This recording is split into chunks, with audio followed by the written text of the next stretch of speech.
کریم اما بعد مضمون یہ بیان ہو رہا ہے کہ ایمان سب سے بڑی دولت اور اللہ پاک کا سب سے بڑا انعام ہے جو اللہ پاک نے بن مانگے مفت میں ہمیں مسلمانوں کے گھر میں پیدا فرما کر عطا فرمایا، لیکن ہمیں اس کی قدر نہیں۔ اس کی پہلی وجہ آپ نے یہ سنی کہ ہدایت والا خزانہ سب سے قیمتی خزانہ ہے، اس کا ایک ایک موتی اربوں خربوں کا ہے، جس کی یہ پوری کائنات بھی قیمت نہیں بن سکتی۔ ایک ایک سبحان اللہ، ایک ایک الحمدللہ، اس کا کوئی بدل نہیں۔ اور دوسری وجہ آپ نے یہ سنی کہ اس ایمان کی برکت سے مسلمان کی زندگی ایسی قیمتی بن جاتی ہے کہ اس کا ایک ایک لمحہ اتنا قیمتی ہے کہ یہ ساری کائنات مل کر کے بھی اس کی قیمت نہیں بن سکتی۔ ان دونوں کی تفصیلات آپ نے سنی ہے۔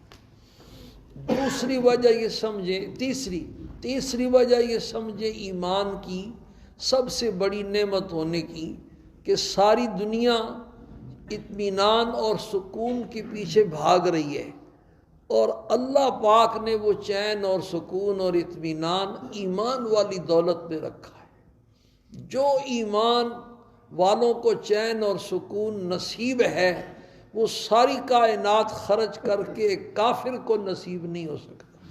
اللہ پاک کا ارشاد ہے، الذین آمنوا وتطمئن قلوبہم بذکر اللہ، جو لوگ ایمان لائے اور اللہ کی یاد کے ساتھ ان کے دلوں کا اطمینان ہوتا ہے، الا بذکر اللہ تطمئن القلوب، خوب کان کھول کر کے غور سے سن لو کہ اللہ کی ذکر ہی میں اللہ پاک نے اطمینان رکھا ہے۔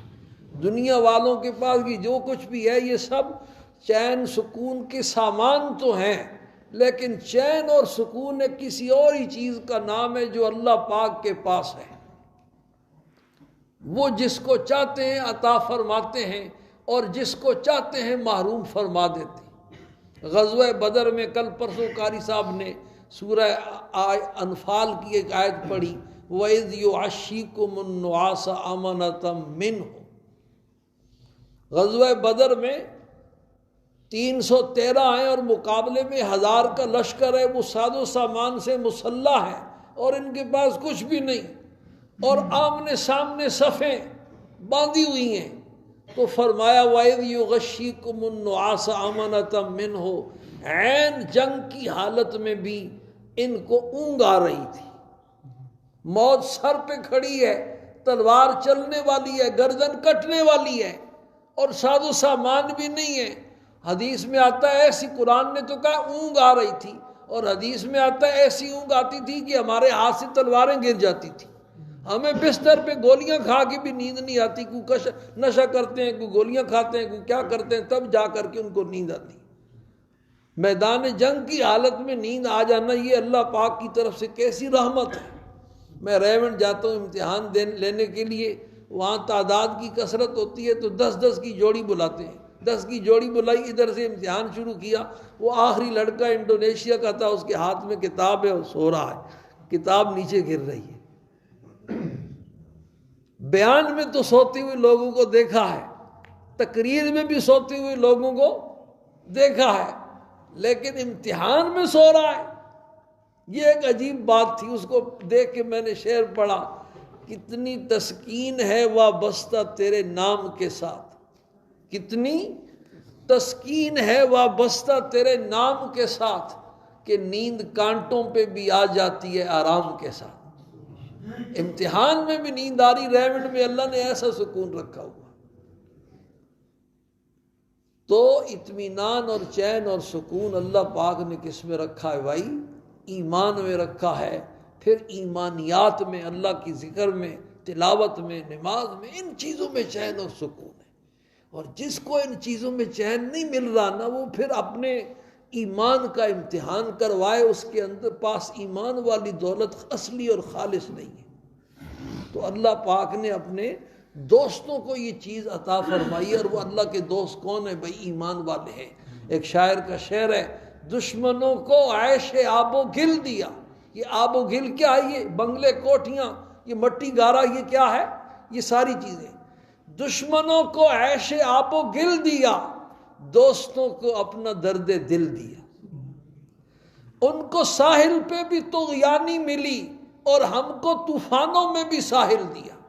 سارے ساز و سامان کے ہوتے ہوئے، حکومت اور عہدے اور منصب کے ہوتے ہوئے، دولت کے ریل پیل کے ہوتے ہوئے، دولت کی ایسی ڈھیریں کہ اوپر بھی نوٹ بچھا لیتے ہیں یہ جج اور نیچے بھی نوٹ بچھا لیتے ہیں، اور پھر ان کے نوٹوں کے اندر سوتے ہیں، پھر بھی نیند نہیں آتی، اور کھانے کو کچھ نہیں، پہننے کو کچھ نہیں، رہنے کے لیے مکان نہیں، پھٹے پرانے کپڑے ہیں، دال روٹی ہے، اور دل میں ایسا چین اور سکون ہے کہ ان کے پاس جو چند لمحے بیٹھ جاتا ہے اس کو بھی سکون نصیب ہوتا ہے۔ تو جس کی محفل میں بیٹھنے سے بندے کو سکون ملتا ہے، اس کے اپنے دل میں اللہ نے کیا سکون رکھا۔